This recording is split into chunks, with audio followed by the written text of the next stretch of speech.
মানুষ কখনোই একদিনের মন খারাপে কিংবা হঠাৎ বলা একটা কটু কথার কারণে রাগ হয় না, ঝগড়া করে না। এগুলো একদিনে তৈরি হয় না।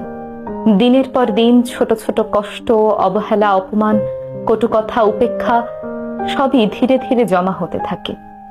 কিছু মানুষ চুপচাপ সহ্য করে যায়, হাসি মুখে সব মেনে নেয়। কিন্তু সহ্যেরও তো একটা সীমা থাকে।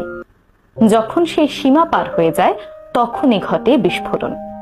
তখন আর ব্যথা বোঝাতে হয় না, শব্দই গর্জে ওঠে। তখন মানুষ আর কিছু ভাবার আগেই বলে ফেলে সবকিছু। সে হয়তো চুপ থেকেছে সম্পর্কটা টিকিয়ে রাখতে, কিন্তু একদিন হঠাৎ সে চিৎকার করে কাঁদতে কাঁদতে বলে ফেলে, আমি কি মানুষ না? আমারও তো অনুভূতি আছে। লোকে তখন ভাবে, এ একটা কথায় এত রাগ কেন? কিন্তু তারা জানে না, ওই এক কথার পেছনে আছে শত শত না বলা কথা, অগণিত সহ্য।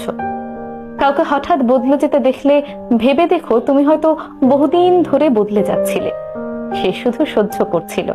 তাই কাউকে বিচার করার আগে ভেবে দেখো, সে এতদিন চুপ ছিল কেন এবং আজ কেন সে চুপ থাকতে পারল না।